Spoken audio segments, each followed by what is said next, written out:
الرحمن الرحيم. السلام عليكم ورحمة الله وبركاته.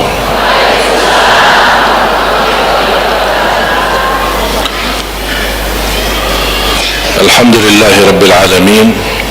أشهد أن لا إله إلا الله وحده لا شريك له ولي الصالحين، وأشهد أن سيدنا ونبينا محمدا عبد الله ورسوله الصادق الأمين. اللهم صل وسلم وبارك على سيدنا محمد وعلى آله وصحبه ومن تبعهم بإحسان إلى يوم الدين. اللهم علمنا ما ينفعنا وانفعنا بما علمتنا وزدنا علما وتقى. Alhamdulillah, syukurillah, para jemaah sekalian, bapak-bapak, ibu-ibu, jemaah Majlis Nurun Nisa, jemaah Masjid Trans, semoga senantiasa kita di majlis ilmu dan majlis zikir ini mendapatkan kemuliaan di sisi Allah Subhanahu wa taala.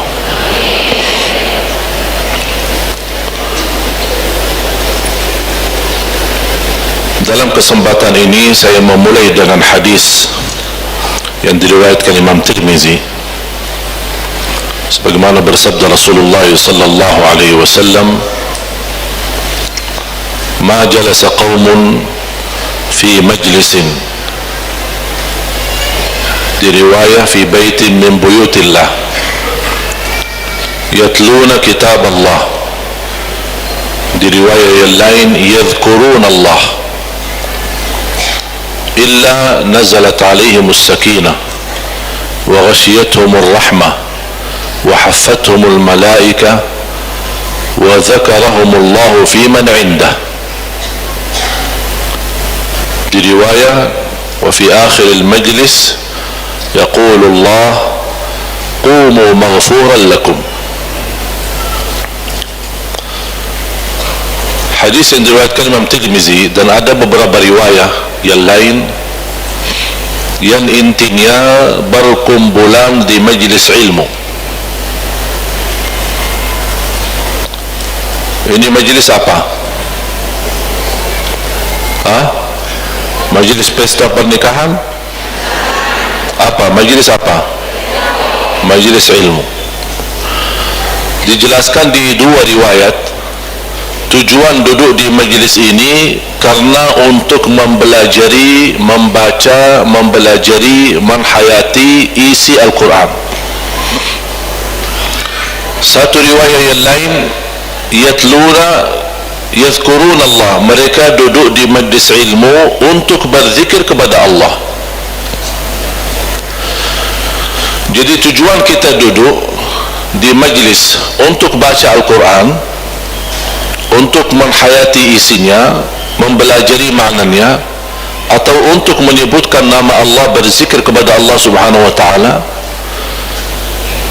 Dan semua inti ibadah untuk meningkatkan zikir kepada Allah. Tujuan ibadah salat untuk zikir kepada Allah, tujuan ibadah puasa untuk zikir kepada Allah, tujuan ibadah doa untuk zikir kepada Allah, tujuan ibadah haji untuk zikir kepada Allah, hari Jumaat untuk zikir kepada Allah. Dan kalau kita perhatikan ayat-ayat Al-Quran, setiap melepaskan ibadah yang agung dan mulia, Allah mengingatkan, jangan melepaskan zikir kepadaku.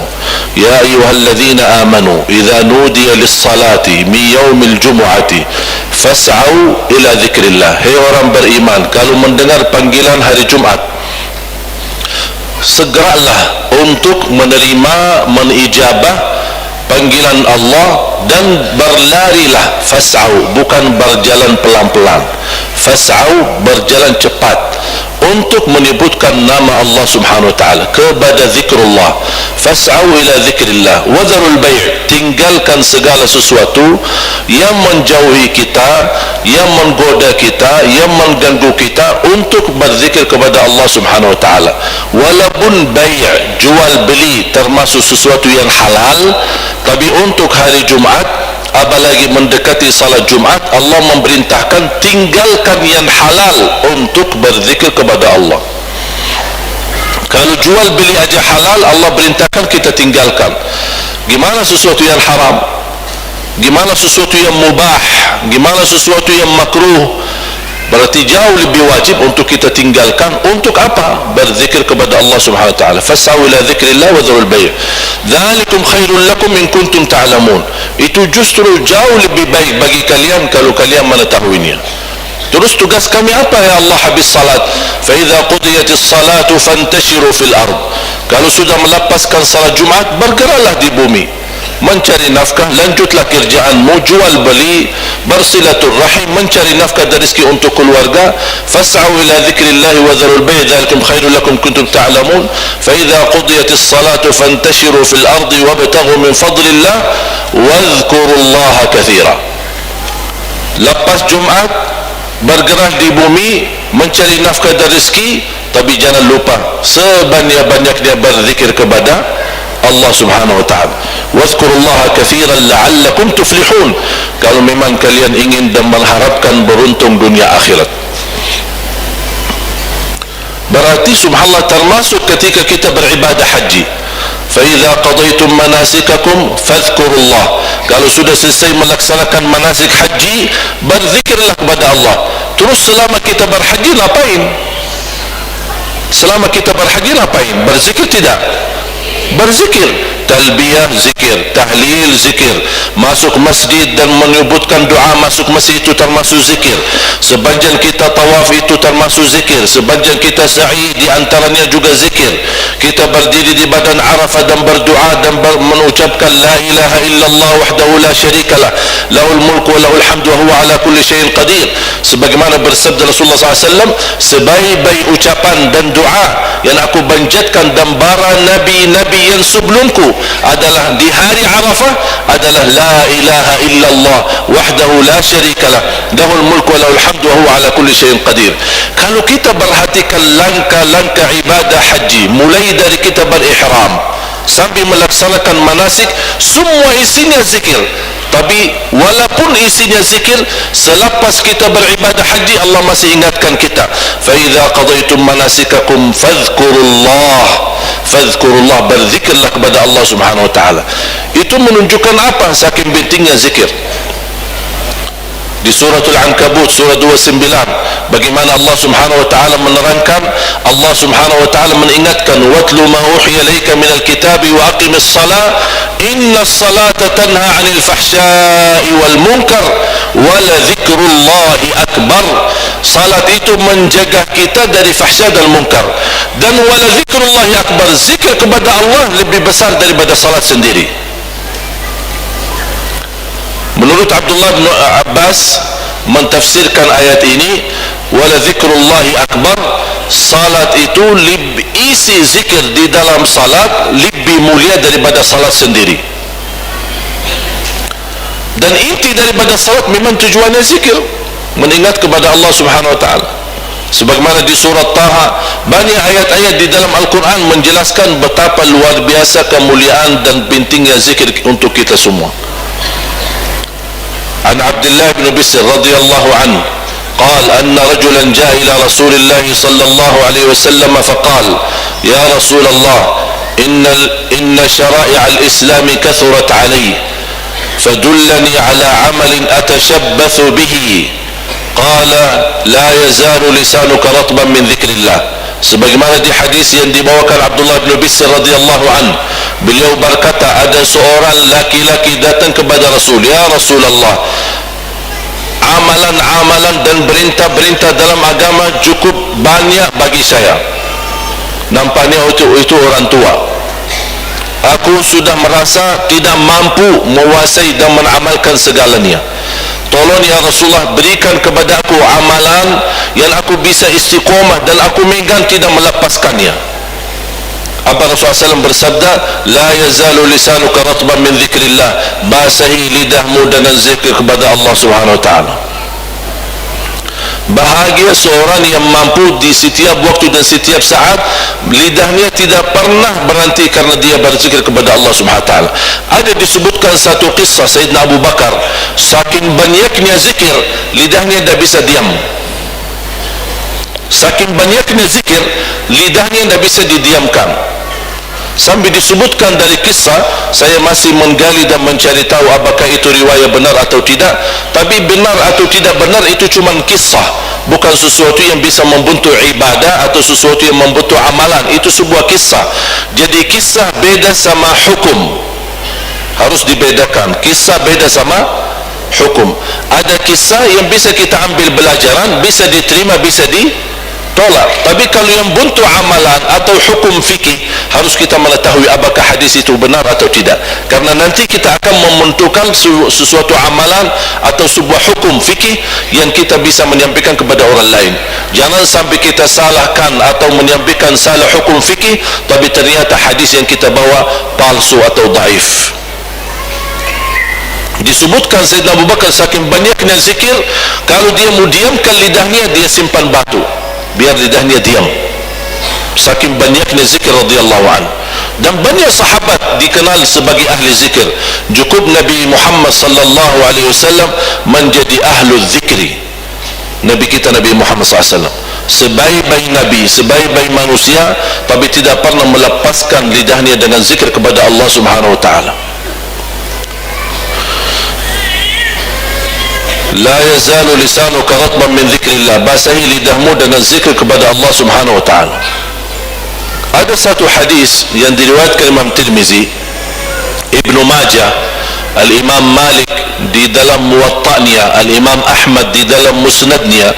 Hadis sahih dan cukup indah.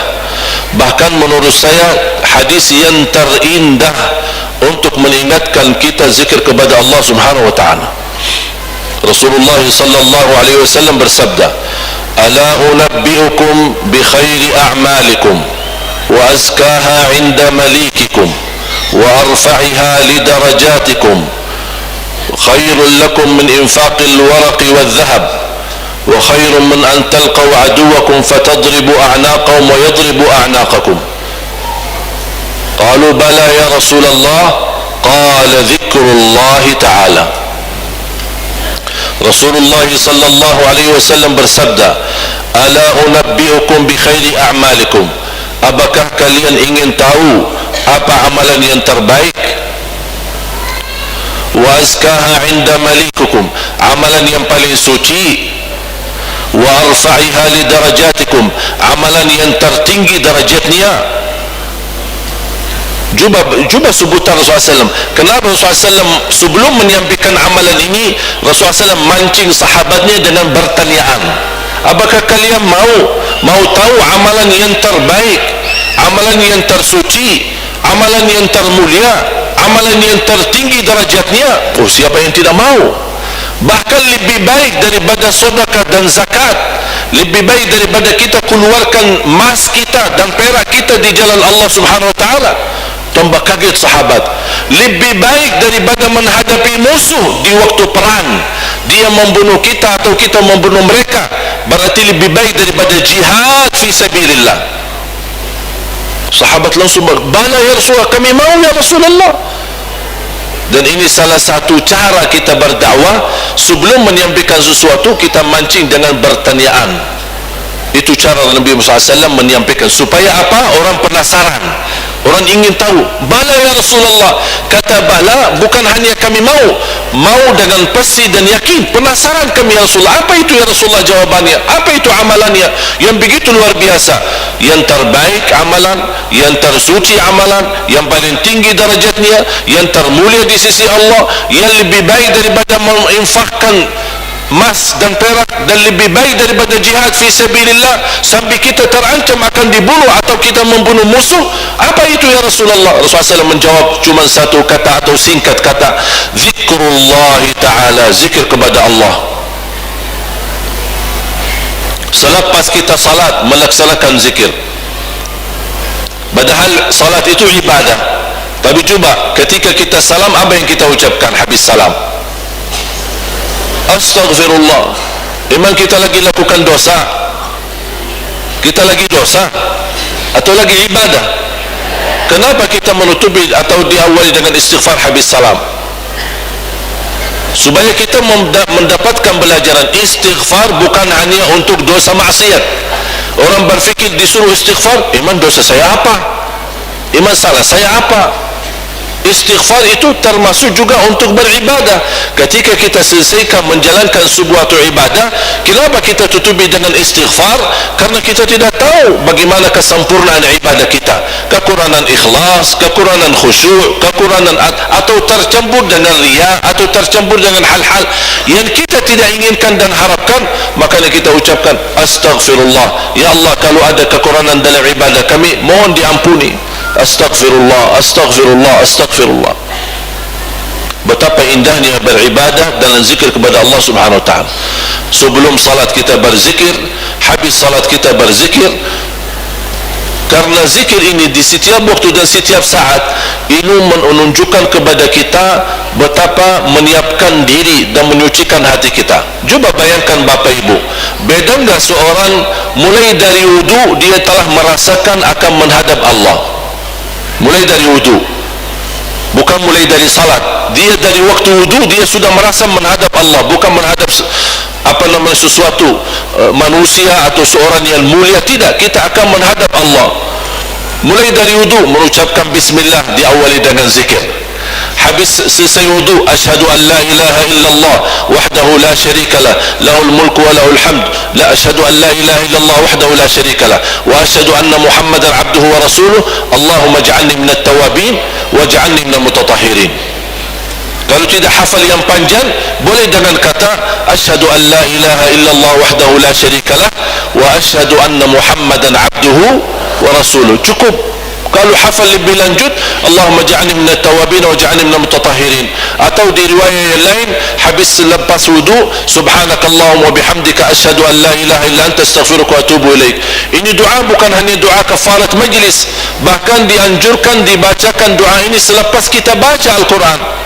Sebagaimana dijelaskan bagaimana kalau kita baca Al-Quran, selepas selesai bacaan Al-Quran, bismillah, kita tutup Al-Quran, kita boleh subhanakallahumma bihamdika asyhadu an la ilaha illa anta astaghfiruka wa atubu ilaik. Tujuannya apa? Kita memohon ampun seandainya ada keliru kesalahan dalam membaca Al-Quran, sengaja maupun tidak sengaja, mudah-mudahan termasuk yang diampuni Allah Subhanahu wa taala. Luar biasa kalau kita perhatikan zikir di setiap beribadah, di awali zikir, di tengahnya zikir, di akhiri zikir. Dimanapun kita selalu berzikir kepada Allah Subhanahu wa taala. Bapak Ibu jamaah sekalian yang dimuliakan Allah Subhanahu wa taala, ada sebuah hadis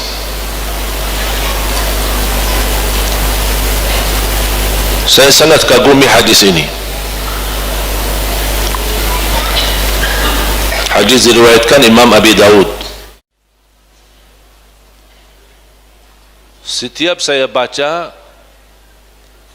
saya merasakan betapa mulianya sahabat tersebut. Muadz bin Jabal radhiyallahu an, beliau menceritakan, ketika aku bersama Rasulullah SAW, Rasulullah SAW memegang tanganku. Cuba lihat cara Rasulullah SAW berdakwah. Cara Rasulullah SAW ingin menyampaikan sesuatu yang sangat penting dan sangat mulia. Cara Nabi Muhammad SAW menarik perhatian. Cara Nabi Muhammad SAW membuka hati seorang.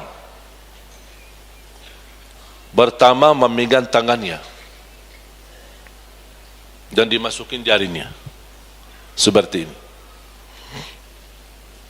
Kira-kira kalau ada seorang yang kita sayangi atau kita kagumi, termasuk suami istri, betapa rasanya harmonis, nikmat, cinta dengan kita menyentuhkan tangan dua-duanya bersalaman dan memeluk tangannya bersama-sama, tidak melepaskan di sepanjang perjalanan.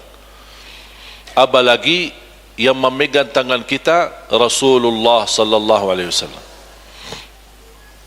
memegang tangan Muadz bin Jabal, dan lebih daripada itu Rasul mengucapkan, wallahi inni la uhibbuk, wallahi inni la uhibbuk, demi Allah aku mencintaimu, demi Allah aku mencintaimu, sampai 2 kali.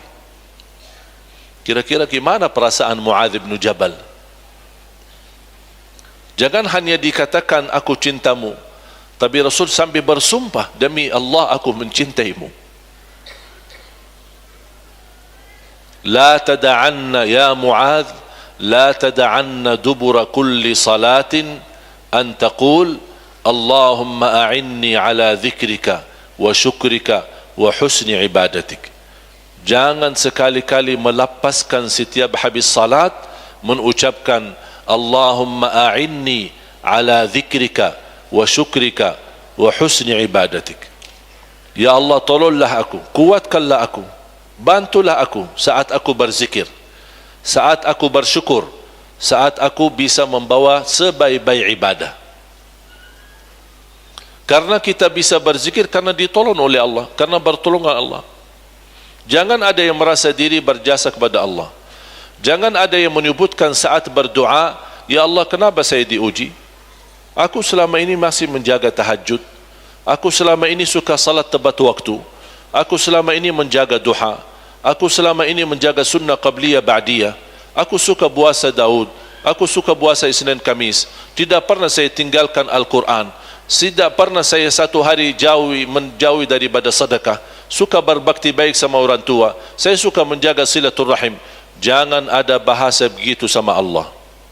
Malu. Seolah-olah kita bertawar-nawar sama Allah Subhanahu wa taala. Jadi, kenapa Allah saya diuji? Padahal saya sudah beribadah. Jadi merasa dia menegur Allah Subhanahu wa taala. Merasa perbuatannya benar, makanya dia tidak terima diuji oleh Allah Subhanahu wa taala. Jangan coba-coba berbahasa seperti ini sama Allah. Harus kita malu. Karena yang bisa membuat kita beribadah, yang bisa menolong kita beribadah, yang bisa menggerakkan hati kita beribadah, bisa istiqamah, wanita bisa berjilbab, bisa bersilaturrahim, bisa duduk di majlis, Allah yang menggerakkan hidayah itu. Allah yang memberikan. Cukup nikmat yang teramat mulia yang kita tidak mampu membalas dan mensyukurinya, lahir dalam keadaan Islam. Dan semua manusia lahir dalam keadaan Islam. Kullu mauludin yuladu ala al-fitrah. Setiap anak lahir dalam keadaan suci Islam dan iman. Anak Katolik, anak Hindu, anak Buddha, anak dari mana-mana, semua lahirnya dalam keadaan Islam. Dia mengerti apa itu la ilaha illallah. Dan itu saksian mereka di hadapan Allah SWT ketika mereka masih di alam ruh. Ketika Allah bertanya, siapa Tuhan kalian? Mereka menjawab, Rabbuna Allah, Allah lah Tuhan kami. Semua berkata begitu. Tapi kok bisa kita melihat anak sekarang, anak sudah jadi Nasrani atau Yahudi atau Majusi atau Buddha? Kenapa? Dirubahkan agamanya oleh orang tuanya. Dan itu bukan kata saya, tapi kata Rasulullah sallallahu alaihi wasallam. Orang tuanya yang menjadikan anaknya Yahudi, orang tuanya yang menjadikan anaknya Nasrani, orang tuanya yang menjadikan anaknya Hindu atau Buddha. Makanya saya tidak terima atau tidak suka dengan kata ketika ada seorang muallaf tertarik kepada Islam dan dia mau masuk Islam, ini alhamdulillah kemarin masuk Islam. Bukan masuk Islam, kembali kepada Islam. Dia sudah masuk dari lahir, sudah di dunia Islam, tapi dia hilang sebentar, pergi kemana, jalan-jalan, atau dibawa oleh syaitan, tersesat, terus kembali lagi. Bukan masuk Islam. Bahasanya kembali kepada suci, kembali kepada Islam, kembali kepada la ilaha illallah. Sama seperti kita orang Muslim, banyak hal-hal yang dilakukan oleh anak-anak kita karena dibiasakan oleh orang tuanya. Sekarang anak-anak belum usia 3 tahun, 4 tahun sudah pandai main game. Dari mana dia? Apakah selama di alam perut ibunya dia main game? Dikasih PS, dikasih handphone? Tidak. Kok bisa pandai pintar dari mana? Ya dari kita. Ibunya pusing dengan pandal anaknya, pusing dengan rewel anaknya, akhirnya udahlah, diam-diam, sini-sini, bawa HP ini, sana-sana, main di sana. Dia dah mau pusing. Dia tidak tahu dia telah menajarin anaknya sesuatu yang bahaya. Handphone memang ada sesuatu yang baik, tapi keburukannya lebih banyak daripada kebaikannya. Banyak orang tersesat gara-gara handphone. Coba sekarang lihat anak-anak kita, berjam-jam tidak bosan main handphone. Makanya fantas kalau kita melihat curhat seorang ibu, susah ajain anak-anak bisa baca Al-Quran, susah ajain anak ngaji sama-sama, susah ajain anak bersalat sama-sama. Tapi dah pernah ada orang curhat sama saya, berkata, susah aja anak main game. Karena sudah dibiasakan. Cuba contoh yang istimewa, kita memiliki anak-anak yang hebat di acara Hafiz Indonesia. Apa sih beda anak-anak mereka dengan anak-anak kita? Bedanya apa? Ada orang berkata, ini anak-anak pintar. Tidak ada, biasa-biasa aja. Orang tuanya aja awam, tidak bisa baca. Dan kita sudah lihat contoh-contoh. Nonton Hafiz Indonesia kan? Suka nonton? Suka nangis? Habis tisunya? Masih insyaAllah, doakan insyaAllah di tahun yang ke-7. Kita sudah 6 tahun berjalan Hafiz Indonesia. InsyaAllah kita akan tayangkan juga di bulan suci Ramadan. Mudah-mudahan kita masih punya umur untuk bisa membawa syiar Al-Quran. Dan inilah salah satu visi misi kami yang alhamdulillah dengan bantuan Allah Subhanahu Wa Taala dan juga tertarik hati jamaah membantu bebasan lahan. Alhamdulillah sudah hampir 30% sudah dibebaskan. Cuma 1 meter 200.000, tapi alhamdulillah banyak yang menwakafkan 10 meter, ada yang 1 meter, ada yang setengah meter, ada yang 5 meter. Seikhlasnya, kita tidak pernah tuntut mana yang kita mau. Tapi selalu saya berkata, lebih baik banyak ikhlas daripada sedikit tidak ikhlas.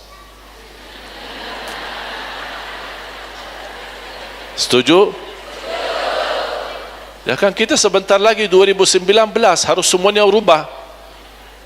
Kita minta dirubah ini, ganti itu. Sama juga daripada kata lebih baik sedikit ikhlas daripada banyak tidak ikhlas. Nah, kita rubah lagi 2019 menjadi lebih baik banyak ikhlas daripada sedikit tidak ikhlas. Agar insyaAllah 2019 kalau sudah berhasil kita membebaskan sisanya kurang lebih 70%, kita insyaAllah akan segera membangun yang menjadi visi utama saya. Mudah-mudahan saya selalu berdoa, ya Allah jangan cabut nyawa saya sampai mampu melahirkan 1 juta penghafal Al-Quran untuk Indonesia. Dan kami sudah bekerja, bukan belum bekerja. Walaupun kami belum punya tempat, tapi alhamdulillah sementara kami menggunakan tempat di Jatinegara dekat terminal Kampung Melayu. Jadi kalau jamaah yang mampir ke Jakarta, suka main ke Jakarta, setiap hari Ahad kami punya majlis ta'lim tidak jauh dari terminal Kampung Melayu. Kalau ditanya mana majlis ta'lim Syekh Ali Jabir, orang pasti beritahu karena di sama jajak atau sama jaraknya dengan terminal Kampung Melayu di Jalan Jatinegara Barat nomor 169. Setiap hari Ahad ada majlis ta'lim umum dibuka. Dan alhamdulillah tahun ini kami telah berhasil melahirkan 14 penghafal Al-Quran 30 juz. Dari berbagai macam daerah. Ada yang dari Palu, ada yang dari Lombok, ada yang dari Makassar, ada yang datang berninap di situ, ada yang pulang pergi karena tempatnya tidak muat. Ada juga buat ibu-ibu, ada belajar bahasa Arab, ada belajar digital marketing dan free. Digital marketing free, tapi syaratnya satu, belajar Al-Quran di tempat kami. Jadi anak-anak SMA, SMK selepas mereka sekolah datang belajar ngaji di tempat kami, terus baru naik di atas untuk belajar digital marketing secara free. Dan alhamdulillah banyak berkembangan, dan ini semua atas izin Allah, pertolongan Allah dan juga doa dan bantuan jamaah sekalian. Kalau bukan kepercayaan jamaah, mohon maaf kami tidak bisa apa-apa. Oleh kerana itu mohon doanya. Dan selalu saya berdoa, ya Allah, mohon jangan cabut nyawa saya sampai aku mampu menghasilkan 1 juta penghafal Al-Quran untuk Indonesia. Makanya saya membawakan adik-adik saya ada di sini. Ada 4 sekarang adik-adik saya di sini. Ada adik saya Muhammad, ada Syekh Hussein, ada Ahmad, ada Anas. Dan sekarang saya lagi merayu adik saya yang perempuan. Kan ada 3 perempuan. Saya merayu mereka bisa pindah ke Indonesia supaya bisa berguna untuk jamaah ibu-ibu. Karena kebanyakan jamaah kita kan ibu-ibu. Kan saya penggemar ibu-ibu kan. Makanya saya minta supaya ibu-ibu jauh lebih nyaman untuk belajar, jauh lebih tidak merasa malu, dan juga saya bisa terhindar dari cuci mata terus. Makanya saya menawarkan ibu adik-adik saya, termasuk ibu saya, untuk bisa datang kemari untuk bisa berguna, bermanfaat untuk jamaah ibu-ibu di Indonesia. Bapak ibu jamaah sekalian dimuliakan Allah Subhanahu wa taala. Ma jalasa qaumun fi majlisin. Kembali kepada hadis yang pertama. Tidak ada satu kaum duduk di satu majlis, mereka membaca Al-Quran, mempelajari isinya, atau mereka berzikir kepada Allah Subhanahu wa taala, akan mendapatkan 5 hadiah. Akan mendapatkan 5 hadiah istimewa. Yang pertama, illa nazalat alaihimus sakinah. Akan Allah menurunkan sakinah, ketenangan dalam hati mereka. Yang lagi galau, lagi stres, lagi pusing, datanglah majlis ilmu. Datang majlis ilmu. Tak usah curhat kemana-mana. Tak usah masuk ke majlis tapi masih megang handphone WhatsApp. Udah, matikan. Off HP-nya, matikan, kemudian duduk di majlis. InsyaAllah selepas majlis ini, hilang stresnya dan terangkat insyaAllah segala hal-hal yang membuat kita susah fikiran. Majlis ilmu menambahkan ketenangan dalam hati. Disebutkan kata sakinah ada 2 arti. Sakinah adalah ketenangan. Memang kita banyak stres bukan karena usaha kita, tapi hati kita yang belum tenang. Termasuk dalam beribadah, kita banyak memperhatikan ada orang luar biasa komitmen menjaga salat, tapi tidak pernah salat yang tumanina. Faham kan tumanina? Tidak pernah salat yang tumanina. Selalu buru-buru. Seolah-olah ada yang kita melihat salatnya seperti ada orang yang kejar dia. Cuba kita lihat. Di luar 23 rakaat 7 menit itu di luar. Itu di luar kemampuan manusia. 23 rakaat 7 menit. Ada orang, saya mendengar ada seorang teman saya, seorang ustaz yang membahas masalah itu. Ini salat apa ini? Saya bilang, ustaz, antum salah faham. Ini bukan salat, ustaz. Ini olahraga. Olahraga yang bisa mampu menggerakkan badannya 23 kali agar bisa yang selesai cepat dapat juara 1. Jadi ini bukan salat. Oh gitu ya, ini cerita benar ini. Jadi jangan suuzan ya. Beda salat sama gerakan badan. Kalau gerakan badan bukan salat. Tumanina dalam salat rukun sebagaimana rukun Al-Fatihah. Kalau ada orang salat tanpa baca Al-Fatihah, sah tidak? Sama. Salat tanpa tumanina tidak sah. Contohnya ada seorang sahabat masuk ke masjid, dia salat. Selesai salat datang menghadap Rasul, mau salaman, Rasul tidak menjawab. Bahkan Rasul menegur, salli fa innaka lam tusalli. Salat dulu karena kamu belum salat.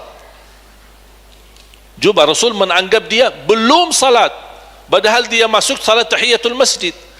Dia masuk lagi, salat lagi, datang kepada Rasul mau salaman, Rasul tidak menjawab. Salat dulu karena kamu belum salat.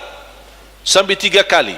Dia bolak-balik 3 kali salat, datang ke Rasul, menghadap Rasul, dan Rasul tidak menjawab salamannya. Salli fa innaka lam tusalli. Salat dulu karena kamu belum salat.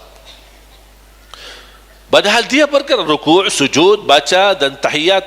Tapi kenapa Rasul menganggap dia belum salat? Karena tidak membawa tumanina, ketenangan dalam salat. Tumanina maksudnya apa? Menggerakkannya pelan-pelan, membaca dengan khusyuk, rukuknya dengan khusyuk, terbawa kemudian. Dan subhanallah kalau kita perhatikan, sering saya mendengar ada seminar belajar salat khusyuk. Ada perintah untuk salat yang khusyuk.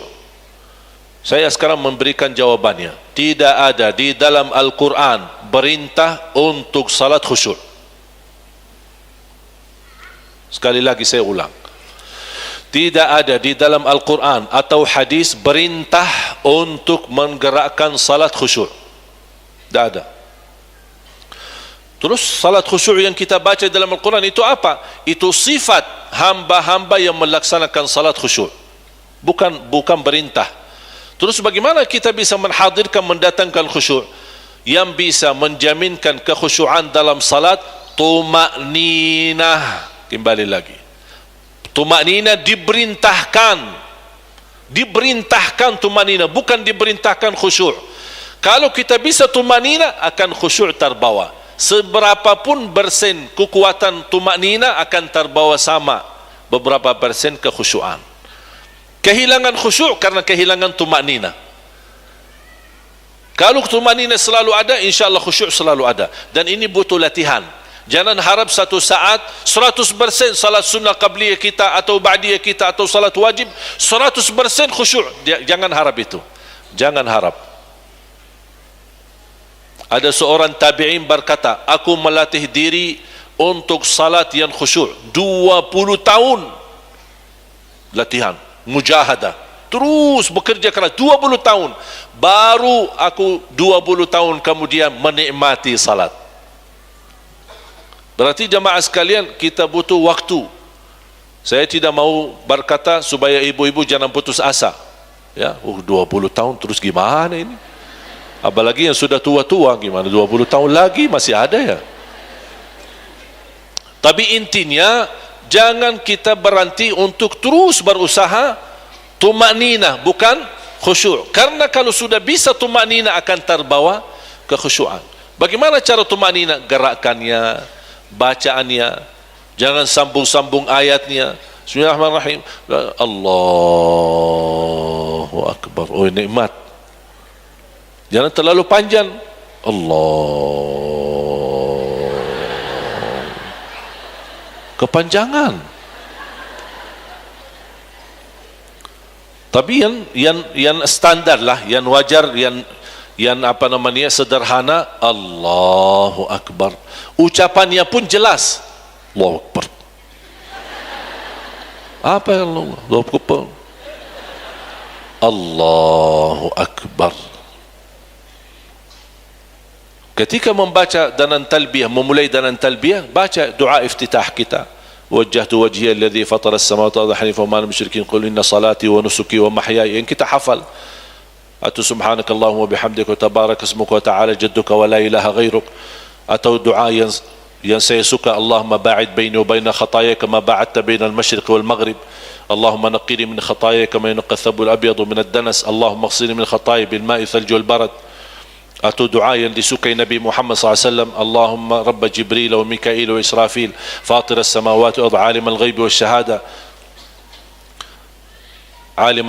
shahada anta tahdi khalqaka lima Allahumma Rabba Jibril wa Mikail wa Israfil fatir as-samawati wal ardi alim al-ghaibi wa shahada anta tahkumu baina ibadika fima kanu fihi yakhtalifun ihdini lima ikhtalafa fihi min al-haqqi bi'idhnik innaka tahdi man tasha'u ila siratin mustaqim. Ini saya paling suka doa ini khususnya di waktu malam seperti tahajud atau witir, karena Rasulullah SAW suka membaca doa ini. Dan memang agak panjang sedikit, tapi Bapak Ibu kalau antum baca melalui buku-buku zikir-zikir sehari-hari, pagi dan petang atau pagi dan sore, insyaAllah kalau kita rutin mengamalkannya, walaupun kita awal-awalnya megang bukunya, tapi lama-kelamaan insyaAllah hafal. Dari mana saya bisa hafal? Saya tidak lahir dari perut ibu saya hafiz, tapi karena sering mengamalkan, sering dibacakan, sering dibelajari, alhamdulillah lama-lama kelamaan hafal.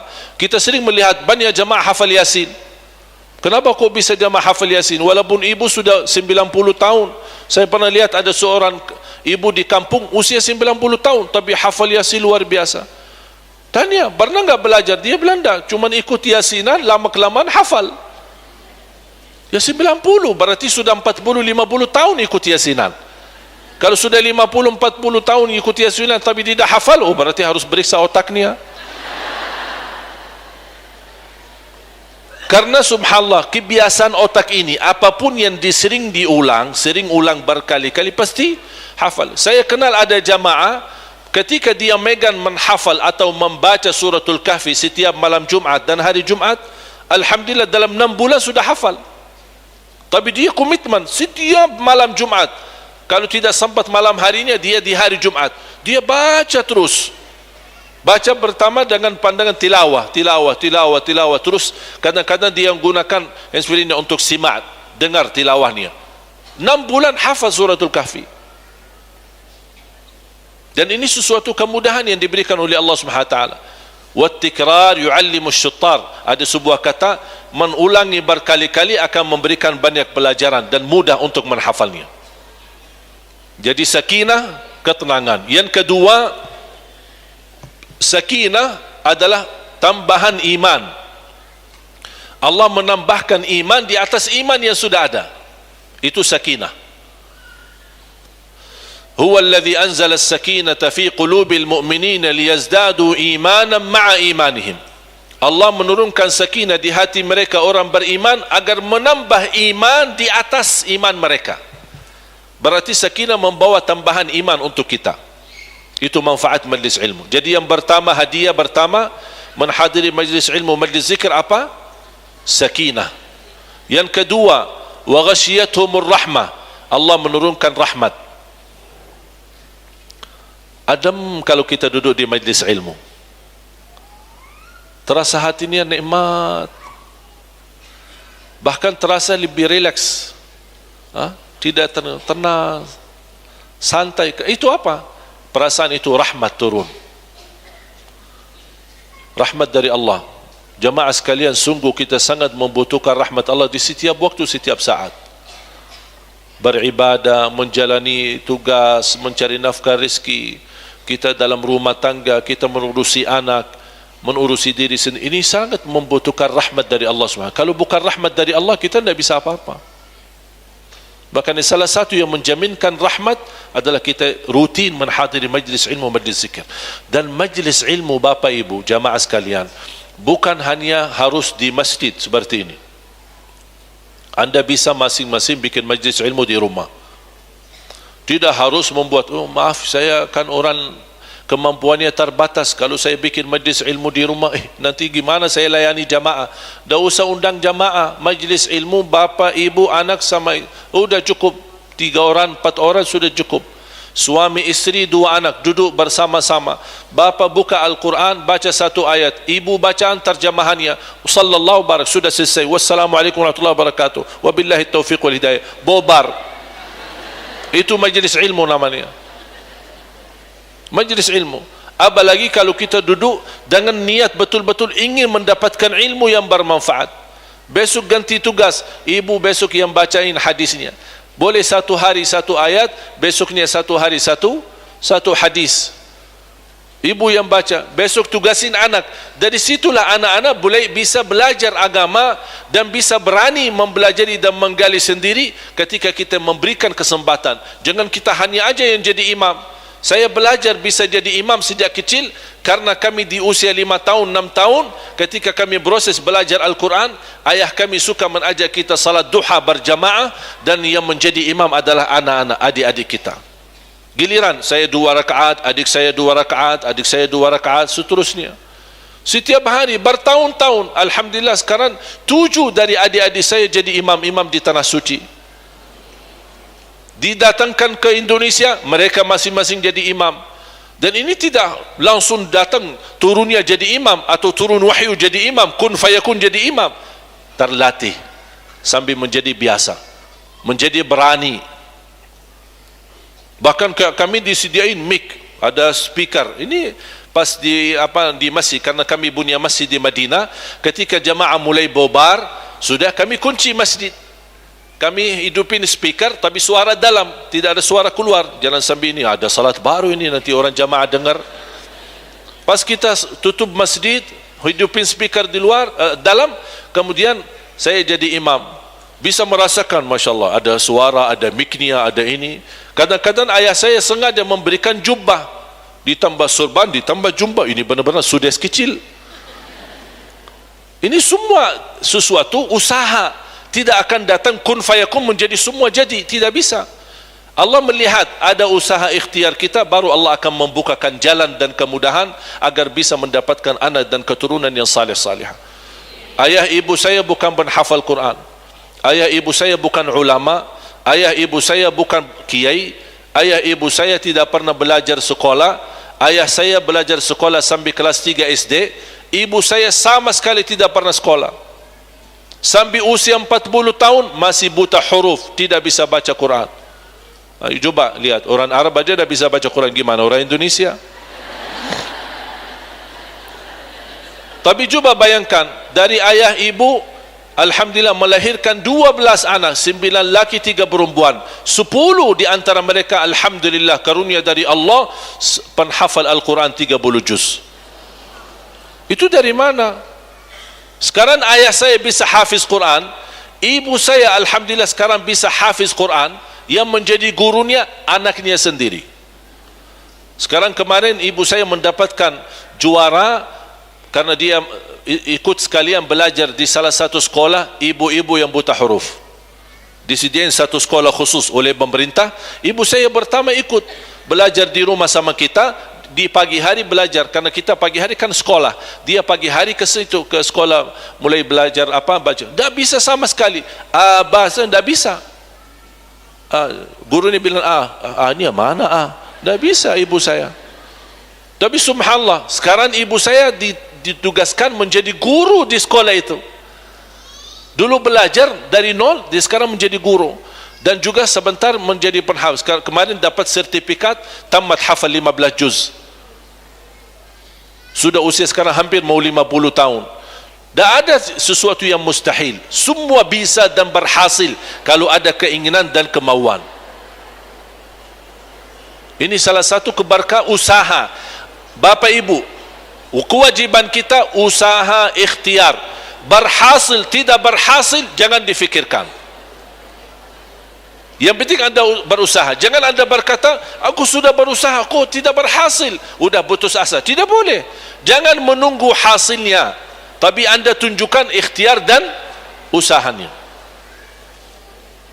Dan ini salah satu yang membantu kita selalu mendapatkan rahmat, majlis ilmu. Termasuk kita di rumah, bikin majlis ilmu, bawain pembantu, ada supir kita, ayo duduk sama-sama, ikut duduk bareng. Saya dapat hari ini amalan, saya dapat hari ini hadiah dari habis majlis ilmu. Sebarkan. Anda bisa jadi belajar ilmu dan juga mendakwa orang lain. Walaupun anda dakwain cuma satu amalan, itulah ilmu yang saya dapat, saya tidak bisa banyak. Berarti kita terus bisa menyebarkan kebaikan kepada orang lain, terutama keluarga kita. Yang tidak bisa kumpulkan dengan keluarga, alhamdulillah sekarang aja kita duduk bersama keluarga, tapi masing-masing punya handphone. Ayah ada di sampingnya, ibunya di depan TV-nya, anak masing-masing di kamar atau di ruang depan, tapi masing-masing punya handphone. Megang handphone, sibuk, tidak tabah muka. Kapan ditabah muka? Pas bangun tidur. Seharian, udah kesempatan, karena anak kita terlalu banyak megang handphone, sharelah amalan-amalan yang bermanfaat agar mereka bisa baca. Begitu kita share dan kirimkan, kita tanya, sudah amalkan belum nak? Ingatkan. Hadiah yang ketiga di majlis ilmu, wa haffathumul malaika. Allah hadirkan malaikat di majlis kita. Saya berani bersumpah, ada malaikat hadir di majlis kita walaupun saya tidak melihat. Saya tidak bisa pandangi malaikat, tapi saya percaya dan yakin malaikat hadir di majlis ini. Kenapa saya percaya dan yakin? Karena itu bersabda Rasulullah sallallahu alaihi wasallam, wa dzakarahumullahu fi man indah. Yang keempat, dan menurut saya yang keempat ini itulah yang termulia di antara semua hadiah, karena ada 5 hadiah. Yang pertama sakinah, dapat sakinah, ketenangan. Yang kedua rahmat dari Allah Subhanahu wa taala. Yang ketiga malaikah, dihadiri oleh malaikah. Yang keempat wa dzakarahumullahu fi man indah, Allah menyebutkan nama kita masing-masing. Kalau disebut nama kita oleh presiden, senang enggak? Gimana kalau disebut nama kita oleh Allah? Kenapa Allah berkenan sebut nama kita? Karena kita hadir di majlis ilmu dan majlis zikir. Karena malaikat yang turun hadir majlis ini tidak semua malaikat. Masih ada di alam langit makhluk-makhluk yang lainnya kita tidak tahu. Ada malaika, ada para nabi, ada para syuhada, ada ulama, ada aulia. Kita tidak tahu bagaimana bentuk hidup mereka, bagaimana kehidupan mereka, kita tidak tahu. Tapi yang kita yakini ada. Kalau kita hitungkan malaikat saja, miliaran malaikat ada di alam langit. Sampai ketika Rasulullah SAW waktu Isra Mi'raj, kata Rasulullah, ketika saya jalan di atas langit pertama sampai ke-7, saya tidak berani melangkah, harus pelan-pelan dan berhati-hati, karena setiap langkah satu kaki ada malaikat kanan kiri saya yang sujud, ada malaikat yang ruku', ada yang malaikat yang istighfar, ada malaikat yang tasbih. Cuba bayangkan, setiap satu langkah kaki ada malaikat, kata Rasulullah SAW. Belum lagi yang di Baitul Ma'mur, kata Rasulullah SAW, sekali tawaf ada 70,000 malaikat yang tawaf, dan malaikat yang lain menunggu gilirannya. Ketika selesai mereka 70,000 tawaf, malaikat yang baru datang 70,000. Kata malaikat Jibril kepada Nabi Muhammad, yang sudah kesempatan tawaf satu kali, untuk menunggu gilirannya sampai hari kiamat tidak sempat, saking banyak malaikat yang tawaf. Satu kali tawaf 70,000 malaikat, berarti miliaran, bahkan bisa triliunan, kita tidak tahu berapa jumlah malaikatnya. Makanya ada di alam langit makhluk-makhluk Allah yang tidak diizinkan oleh Allah mereka turun. Memang ada malaikat yang ditugaskan turun ke bumi, seperti ada malaikat yang menghadiri majlis, sebagaimana malaikat ketika mendengar ada majlis zikir, majlis ilmu, menajak yang lain, halummu ila hajatikum, halummu ila bughyatikum. Ini malaikat saling menajak. Nanti saya akhiri dengan satu hadis yang indah, yang cukup panjang, tapi saya akan singkatkan betapa malaikat haus untuk menghadiri dan mencari majlis ilmu dan majlis zikir. Padahal malaikat sudah suci, malaikat sudah mulia di sisi Allah, tapi begitu rasa hausnya mereka untuk menghadiri majlis ilmu dan majlis zikir. Makanya malaikat yang tidak hadir, makhluk yang tidak berkesempatan duduk di majlis kita, Allah subhanahu wa ta'ala menyebut nama kita. Ada jamaah bapa fulan, ibu fulana menghadiri majlis ilmu dan majlis zikir. Mereka ingin mengingat kepadaku, ingin belajar tentangku, ingin mendekatkan diri mereka kepadaku. Allah sebutkan nama-nama kita. Betapa mulianya kita jamaah sekalian. Sebab kita masih banyak dosa, masih banyak kotor, masih banyak jauh dari Allah Subhanahu wa taala, tapi karena berkat majlis ilmu dan majlis zikir, Allah masih berkenan menyebutkan nama kita. Bahkan Rasulullah SAW bersabda di hadis yang sahih, duduk 1 jam la an ajlisa sa'atan fi majlis ilmin khairul liya min an a'takifa fi masjidi hadha syahra. Lebih baik duduk sesaat. Disebutkan dalam hadis sa'atun.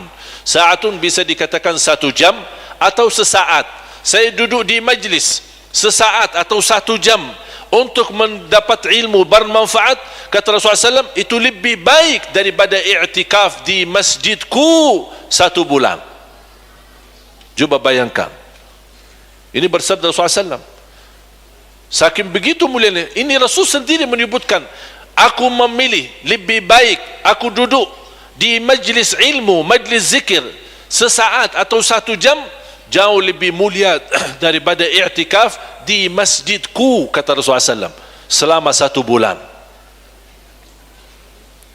Berarti majlis ilmu lebih mulia daripada i'tikaf sendiri.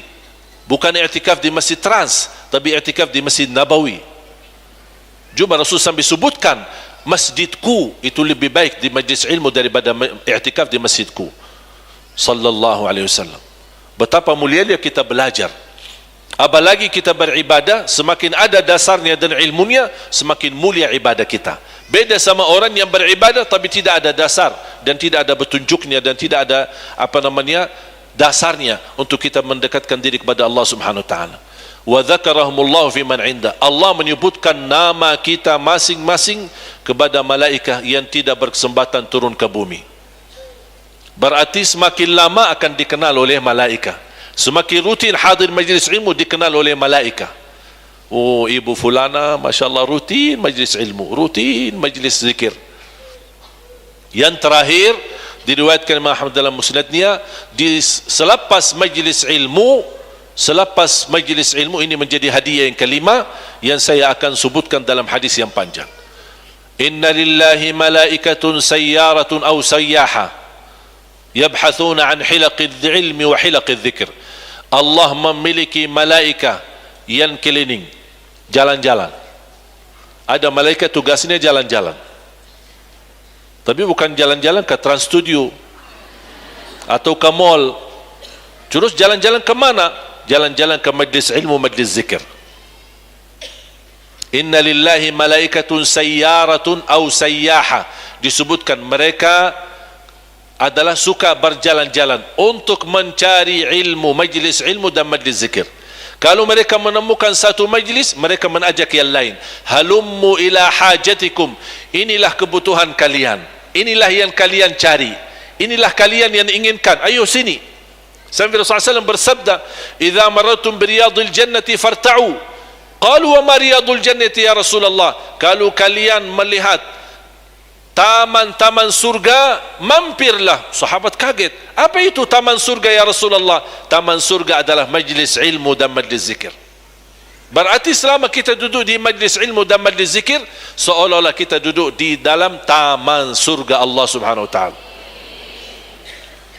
Halummu ila hajatikum, ayo, malaikat menajak, mari, inilah kebutuhan kami, inilah yang kami inginkan, menghadiri majlis ilmu. Begitu mereka selesai tugas, mereka naik. Dan saya mengajak Bapak Ibu dan saya akhiri cerita yang terindah, dialog antara Allah dan malaikatnya. Malaikat yang tugasnya keliling, jalan-jalan di bumi, mencari majlis ilmu, majlis zikir, mereka kembali ke bumi, ke langit. Allah bertanya dari mana mereka, dan Allah lebih tahu dari mana. Tapi kenapa di sini bisa diterangkan cerita supaya menjadi pelajaran buat kita. Allah tanya sama malaikatnya, dan Allah mengetahui segala sesuatu yang dilakukan oleh malaikat. Dari mana kalian? Malaikat menjawab, kami dari bumi. Apa yang kalian lakukan? Kami mencari majlis ilmu dan majlis zikir, dan kami menemukan satu majlis dan kami duduk di situ. Allah tanya, apa yang dilakukan oleh hamba-hambaku di majlis ini? Mereka berkata, kalian menyebutkan namamu, mengagungkanmu. Apa kata Allah Subhanahu wa taala? Wahai malaikat, hamba-hambaku di majlis ini mengagungkanku, memuliakanku, apakah pernah mereka melihatku? Sekarang saya bertanya, apakah pernah ibu bapa melihat Allah? Pernah bertemu Allah? Berjumpa dengan Allah? Cinta enggak sama Allah? Berkenan berzikir setiap saat? Menyebutkan namanya? Allah tanya sama malaikat, apakah pernah mereka melihatku? Kata malaikat, ya Allah, tidak pernah melihatmu ya Allah. Allah bertanya lagi sama malaikat, bagaimana kalau mereka melihatku? Kata malaikat, pasti akan jauh lebih indah zikirnya kepadamu dan menyebutkan namamu. Apa yang mereka inginkan? Kata malaikat, mereka menyebutkan dalam doanya, memohon surgamu ya Allah. Allah bertanya lagi sama malaikatnya, apakah pernah mereka melihat surgaku? Kita belum pernah melihat surga Allah, tapi begitu rasa rindu menjadi ahli surga. Siapa yang tidak mau jadi surga? Siapa yang tidak mau menjadi ahli surga?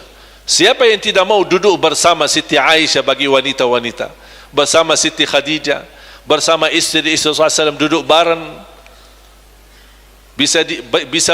bisa jalan-jalan di dalam surga-surga Allah. Walaupun tidak ada Tanah Abang di sana, tapi tidak apa-apa, bisa jalan-jalan kemana gitu, duduk bareng, makan bareng. Subhanallah, indahnya luar biasa. Bisa duduk bersama Rasulullah SAW, mendengar Rasulullah SAW, dan di situ nanti di surga tidak ada ibadah lagi, tidak ada ruku', tidak ada sujud, tidak ada orang berkata aku ingin tahajud, pas selama di dunia saya suka tahajud, sekarang saya ingin tahajud.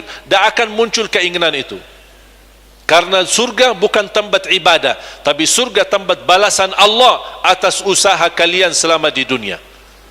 Makanya jangan sia-siakan waktumu di dunia ini, karena ini lagi menghadapi ujian nasional, ya bisa dikatakan nasional, ujian, dan kita akan melihat hasil apakah naik kelas atau tidak nanti di dalam surga Allah. Makanya jangan sia-siakan waktunya. Kata Allah Subhanahu wa taala, bagaimana kalau mereka melihat surgaku? Kata malaikat, pasti akan jauh lebih merindukan surgamu ya Allah. Apa yang mereka takut? Allah bertanya lagi sama malaikat. Malaikat berkata, hamba-hambamu takut disiksa di dalam neraka. Takut neraka? Kau takut sih? Imam pernah lihat neraka? Pernah mampir ke sana? Mau mampir? Sebentar, biar dirasain. Saya sering perhatikan ketika ada seorang imam berdoa, sampai panjangnya doa, makmum pada ngantuk. Pas begitu mengakhiri, Rabbana atina fid dunya hasanah wa fil akhirati hasanah wa qina adzaban nar. Amin. Keras suaranya, hilang ngantuknya. Hilang ngantuknya kan ada dua sebab. Tapi saya ambil yang baik sangka, bukan buruk sangka. Rabbana atina fid dunya karena sudah ditutup doanya. Makanya dia langsung terbangun dan semangat. Amin, alhamdulillah, mau tutup doa. Itu kalau kita fikirkan buruk sangka. Tapi kalau saya bicara baik sangka, kalau Rabbana atina fid dunya hasanah, saking indahnya doa, tersentuh hatinya, dia ingin selamat dari siksa neraka. Makanya disebut waqina azaban nar, dia langsung amin. Itu baik sangka. Ya, tinggal kita milih mau yang buruk sangka atau yang baik. Mau yang baik kan? Jadi bukan tujuannya kalau Rabbana berarti sudah berdoa mau tutup. Karena biasa di Indonesia selalu di akhir doa Rabbana atina fid dunya hasanah. Makanya saya suka kadang-kadang Rabbana saya di tengah. Begitu saya sebut Rabbana, saya dengar suara jemaah amin. Terus saya baca lagi doa ni. Oh, belum selesai ya. Karena sudah terbiasa. Tak apa-apa sekali-kali rubah kebiasaan. Ketika di akhir hadis ini hadis panjang, diriwayatkan Imam Ahmad dalam musnadnya. Saya suka hadis ini, sebenarnya cukup panjang, tapi saya lagi singkatkan saja. Kata Allah, bagaimana kalau mereka melihat nerakaku? Kata malaikat, pasti akan jauh lebih takut. Di akhir majlis kata Allah subhanahu wa ta'ala, ushidukum ya malaikati anni qad ghafartu lahum. Saksikan wahai malaikatku, aku telah mengampuni dosa-dosa hambaku yang hadiri majlis ilmu itu. Sebenarnya Bapak Ibu, yang menarik hati saya ketika baca hadis ini, anda silahkan buka di Google, bisa anda cari. Luar biasa indah hadis ini. Yang menarik hati saya ketika Allah berkata di ujung hadis, ushidukum ya malaikati, saksikan wahai malaikatku, aku telah mengampuni, bukan akan mengampuni, tapi telah mengampuni dosa-dosa hambaku yang hadiri majlis ini. Menurut saya, kalau Allah menjanjikan diampuni dosa kita, tidak perlu ada saksi. Kalau kita maafkan orang, atau misal ada urusan hutang dan kita ikhlaskan, mesti ada orang saksi supaya besok-besok jangan rubah hati, rubah fikiran, tagih lagi. Betul? Ada saksi. Allah mengampuni kita, ini sebuah karunia kan? Sebuah karunia tidak? Sebuah anugerah tidak? Hadiah dari kemuliaan Allah tidak? Ini semua hadiah dari Allah. Jadi kalau ini sebenarnya karunia dari Allah, buat apa Allah bawain saksi? Ini juga kalau Allah mau ampuni, alhamdulillah. Kalau Allah tidak mau ampuni, berarti kehendak Allah, kita tidak bisa apa-apa. Tapi coba bayangkan, saking ingin Allah menenangkan hati kita sebagai hamba, Allah bukan berkata aku ampuni dosa kalian, tapi Allah jadikan malaikat yang sudah hadir di majlis itu, Allah jadikan mereka saksi. Saksikan wahai malaikatku, aku sudah mengampuni dosa-dosa hambaku. Muncullah seorang malaikat berkata, ya Allah, ada satu orang yang datang di majlis ini tapi tidak ikhlas. Ini berita buruk ini.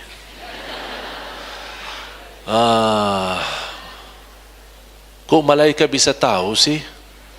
Ikhlas itu kan isinya di mana? Di hati, bukan di di hati, bukan di gantung, dompet, apa? Di hati. Ikhlas isinya di hati. Tapi kok bisa malaikat tahu? Bapak Ibu, yakini yang hanya tahu isi hati kita hanya Allah, bukan malaikat. Tapi kenapa malaikat berkata, ya Allah, ini ada satu orang nampaknya dia hadir majlis itu tidak ikhlas. Allah langsung bertanya sama malaikat, dari mana tahu dia tidak ikhlas? Dia memberikan tanda-tanda. Ini orang datang, ya Allah, ada hajat. Dia janji sama seorang ibu atau janji sama seorang jamaah, ketemu di depan Masjid Trans. Ternyata ibu tunggu kedatangan tamunya yang sudah janjian. Ternyata tamunya telat. Mulai majlis ilmu, ibu yang sedang menunggu, dia tidak berkenan tunggu lama. Dia mau ikut majlis ilmu. Datanglah orang yang sudah janjian, cari ibu. Ibu di mana? Ibu di mana? Kok saya janjian? Oh maaf, saya sudah di dalam majlis. Akhirnya ibu itu ikutlah. Ya udahlah, saya ikut sekalian. Biar nanti habis majlis kita bertemu. Berarti tujuan utama dia datang untuk majlis atau untuk janjian? Ada yang janjian hari ini? Ketemu di studio atau apa? Trans studio? Atau mau kemana? Janjian ketemu saya. Tapi coba bayangkan, lihat karunia Allah Subhanahu wa taala. Ini kan tanda-tanda yang bisa menimbulkan di malaikat, ini orangnya tidak datang tujuannya. Jadi seolah-olah mereka memberikan kepada Allah, apakah ini gimana keadaannya? Apakah sama juga diampuni atau apa? Karena ini bukan datang ke majlis ilmu, dia cuma datang ada janjian. Allah Subhanahu wa taala, apa jawabannya Allah kepada malaikat? Wa huwa qad ghafartu lahu humul qaumu la yashqa bihim jalisuhum. Dia juga aku ampuni dosanya. Bukan karena niatnya, bukan karena perbuatannya, tapi karena berkah majlisnya. Apa kata Allah Subhanahu wa taala? Saya tidak mau merusakkan kebahagiaan orang yang ada di majlis ini karena keburukan niat si fulan. Justru keberkahan kebahagiaan mereka dan niat tulus jamaah, Allah lumpahkan keberkahannya kepada orang yang hatinya tidak tulus. Subhanallah. Saking mulianya majlis ilmu, orang yang tidak tulus hatinya, tidak ikhlas, yang bukan tujuan utama datang ke majlis ini, dia justru diampuni. Kira-kira gimana yang datang untuk majlis ini? Gimana yang datang untuk menggali ilmu, mencari ilmu? Di majlis mana saja. Kalau orang saja yang tidak niatnya tulus untuk hadiri majlis ilmu, Allah ampuni karena keberkahan majlis. Betapa niat dan besar pahala di sisi Allah bagi jamaah yang datang. Ada yang jalan kaki, ada yang naik kendaraan, ada yang naik taksi, ada yang naik Grab, ada yang naik mobil pribadi, ada yang naik motor. Subhanallah. Langkah-langkah kita semua, insya-Allah saya doakan tidak ada yang sia-sia. Bahkan saya harap sebagaimana langkah-langkahmu, kesulitan dan halangan yang kita hadapi sepanjang perjalanan kita, mudah-mudahan Allah balasnya, termasuk kita kembali lagi ke rumah masing-masing. Setiap langkah-langkahnya dibalas oleh Allah Subhanahu wa taala. Nikmat jamaah sekalian, itulah majlis ilmu dan majlis zikir. Makanya saya minta mulai hari ini basahi lidahmu dengan zikir kepada Allah. Basahi lidahmu dengan zikir kepada Allah. Ada seorang tua, orang Badui, datang majlis ilmu di Masjid Nabawi. Mendengar seorang ulama menyampaikan sebuah hadis. Rasulullah sallallahu alaihi wasallam bersabda, kalimatani khafifatani 'ala al-lisan, thaqilatani fil mizan, habibatani lir rahman. Dua kalimat ringan di atas lidah, berat di atas timbangan, dicintai Allah. Subhanallah wa bihamdih, subhanallahil azim. Ringan di atas lidah, berat di atas timbangan, dicintai Allah. Orang Badui ketika mendengar hadis ini, dia berkata, sudah cukup saya belajar ilmu hari ini. Terima kasih guru, terima kasih ulama. Dan dia tinggalkan majlis. Semua jamaah yang ada di sekitar dan lingkungannya kaget. Bingung kok orang Badui datang jauh-jauh. Kita bisa tandai orang Badui karena pakaiannya atau karena bahasanya. Dia bukan orang kota tapi orang kampung. Datang dari Padang Pasir, ziarah Masjid Nabawi, hadiri majlis. Begitu dengar hadis ini, dia langsung berdiri dan dia pamit pulang. Ketika dia dalam berjalan pulang, diingatkan, dikasih tahu sama anaknya, semenjak ayah saya mempelajari hadis ini, tidak pernah berhenti mengamalkan. Bahkan setiap bertemu orang, dia berkata, Assalamualaikum, 2 kalimat, ringan di atas lidah, berat di atas timbangan, dicintai Allah, subhanallah wa bihamdih, subhanallahil azim. Sampai ke rumah, bertemu istrinya dan keluarganya, 2 kalimat, istrinya 4 ya, 2 kalimat. Orang Badui biasa istrinya 4. Kalau saya orang kota bukan orang Badui ya, jadi sayang sekali ya. Dua kalimat, ringan di atas lidah, berat di atas timbangan, dicintai Allah, subhanallah wa bihamdi, subhanallahil azim. Bertemu dengan anaknya, 2 kalimat, ringan di atas lidah, berat di atas timbangan, artinya berat, saking besar pahalanya. Dan dicintai Allah, subhanallah wa bihamdi, subhanallahil azim. Setiap hari begitu. Setiap hari begitu. Sekian lama sampai kedatangan sakratul maut. Saat dia sakit, menghadapi sakratul maut, dia kumpulkan keluarganya, istri-istrinya, 4 ya, istri-istrinya. Dia kumpulkan istrinya, kumpulkan anaknya, dan dia berkata sama keluarganya, 2 kalimat, mohon dijaga, ringan di atas lidah, berat di atas timbangan, dicintai Allah, subhanallah wa bihamdi, subhanallahil azim, langsung meninggal dunia. Ini husnul khatimah yang dahsyat. Bapak Ibu, kalau berharap husnul khatimah, mulai hari ini jangan lepaskan zikir dari lidahmu. Terus berzikir. Salawat boleh, subhanallah boleh, alhamdulillah, la ilaha illallah, wallahu akbar, wala hawla wala quwata illa billah, dan banyak amalan-amalan yang lainnya.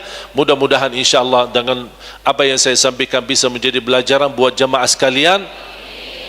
Makanya kalau berkenan, nanti ada tim kami di belakang. Kami ada program bisa belajar Islam sedari awal. Apa inti daripada program ini? Mengajak jamaah untuk bergabung dengan keluarga besar bisa, agar bisa anda belajari kisah-kisah Nabi Muhammad sekaligus belajar amalan sehari-hari. Dan saya usulkan, kalau Bapak Ibu sudah pulang, kalau bisa anda beli 1 buku sangat bagus, insyaAllah ada di toko-toko buku, karya Imam Ibnul Qayyim, dan sudah saya menemukan terjemahan bahasa Indonesia. Menurut saya buku ini yang terbagus untuk mempelajari, menyampaikan sehari-hari Nabi Muhammad. Saya baca banyak buku, ini yang paling bagus. Bahasanya sederhana, amalannya hadis-hadis yang sahih, dan juga luar biasa indahnya. Nama judul bukunya Zadul Ma'ad. Zadul Ma'ad. Anda bisa download juga di internet kalau tidak mampu beli, karena dia kalau tidak salah 2 jilid besar, cukup besar, tapi luar biasa, seindah-indah buku yang saya baca menjelaskan sehari-hari Nabi Muhammad. Karya Al-Imam Ibnul Qayyim. Ibnul Qayyim. Dan buku-buku beliau semuanya sebenarnya sangat bagus, sangat indah bahasa beliau. Di antaranya buku Zadul Ma'ad. Ma'ad, D, terakhir D, Zadul Ma'ad. Kata guru saya, fantas dan layak setiap orang muslim memiliki buku ini dan disimpan di sebelah tidurnya, tempat tidur, supaya sebelum tidur dia baca 1 halaman, agar mampu dia bisa mengenal Rasulullah SAW lebih baik.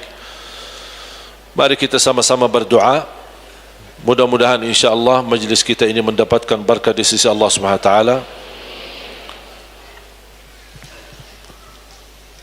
Yang berkenan nanti jamaah sekalian bergabung menjadi keluarga besar dari yayasan kami, dan mudah-mudahan insyaAllah menjadi keluarga besar wakaf yang menjadi tempat pusatnya Al-Quran. InsyaAllah saya berniat untuk menjadi pusat yang terbaik, bukan hanya untuk Indonesia, tapi insyaAllah untuk membawa cahaya Al-Quran untuk seluruh dunia.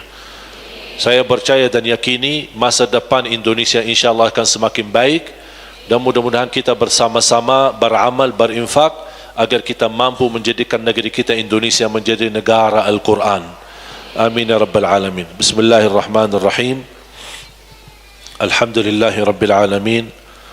حمد الشاكرين حمدا كثيرا طيبا مباركا فيه مباركا عليه كما يحب ربنا ويرضى. اللهم صل على سيدنا محمد وعلى آل سيدنا محمد. اللهم يا الله اهدنا في من هديت, berilah kepada kami petunjuk kepada jalan yang lurus. Ihdinas siratal mustaqim.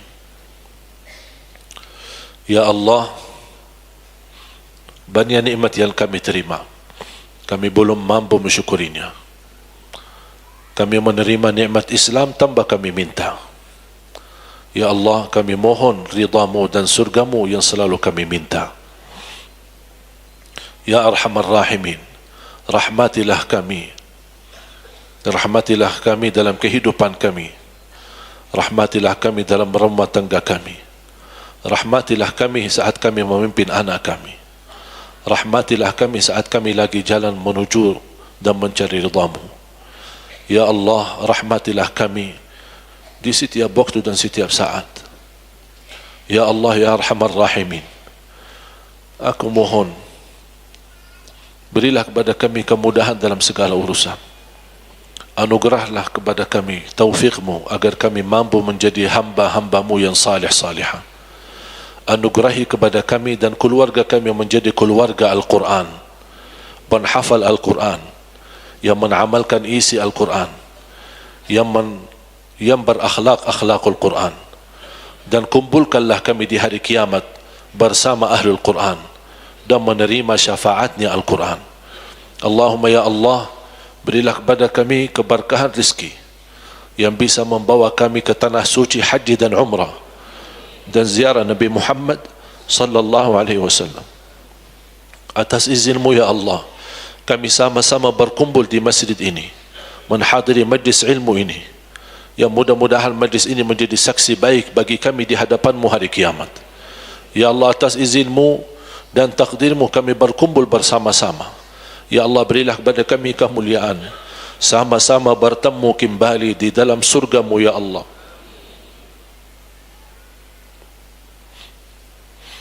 Ya Allah, aku mohon tidak ada di antara jamaah yang terhalal menjadi ahli surga.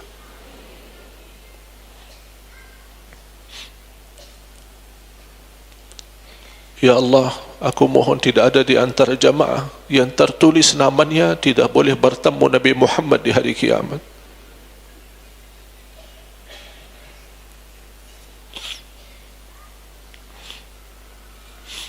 Ya Allah, aku mohon jangan ada di antara nama kami yang menjadi ahli neraka.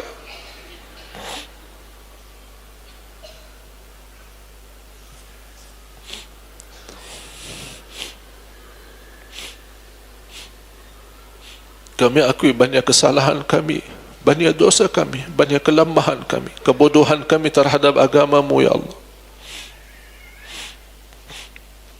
Tapi kami masih mengharapkan dan kami tidak putus asa memohon dan mengharapkan ampunanmu ya Allah.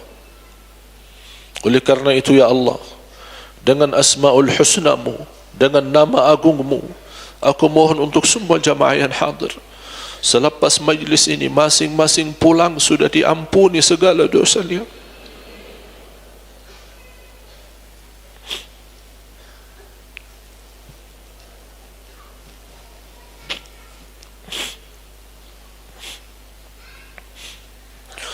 Diampuni segala dosanya, dosa besar, dosa kecil, dosa terang-terangan, dosa sembunyi, disucikan hatinya, dibersihkan jiwanya,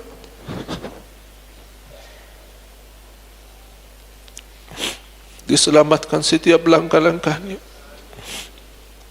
Aku mohon ya Allah untuk semua jemaah yang hadir, selepas majlis ini tertulis nama kami, hamba-hamba yang mendapatkan ridha-Mu ya Allah. Karena kami yakini saat kami mendapatkan ridha-Mu, kami pasti bahagia selamat dunia akhirat. Berilah kepada negeri kami pemimpin yang taqwa, pemimpin yang adil, pemimpin yang amanah, pemimpin yang jujur, pemimpin yang ikhlas untuk agama-Mu dan ikhlas melayani rakyat-Ni ya Dzal Jalal wal Ikram. Ampuni kedua orang tua kami, sayangilah mereka ya Allah. Kami tidak mampu membalas kebaikan mereka. Kami serahkan kepada-Mu ya Allah. Jadikan orang tua kami mulia di sisi-Mu dunia akhirat. Ampuni saudara kami muslimin, muslimat, mukminin, mukminat yang hidup maupun yang telah wafat. Ya Allah, anugerahkan kepada kami taufik-Mu untuk kami mampu istiqamah Islam iman sampai akhir hayat. Akhiri hayat kami dengan husnul khatimah, husnul khatimah, husnul khatimah. ربنا تقبل منا إنك أنت السميع العليم وتب علينا إنك أنت التواب الرحيم. ربنا آتنا في الدنيا حسنة وفي الآخرة حسنة وقنا عذاب النار. وصلى الله على سيدنا ونبينا محمد وعلى آله وصحبه وبارك وسلم والحمد لله رب العالمين. آخر الكلام سبحانك اللهم وبحمدك أشهد أن لا إله إلا أنت أستغفرك وأتوب إليك. والسلام عليكم ورحمة الله وبركاته.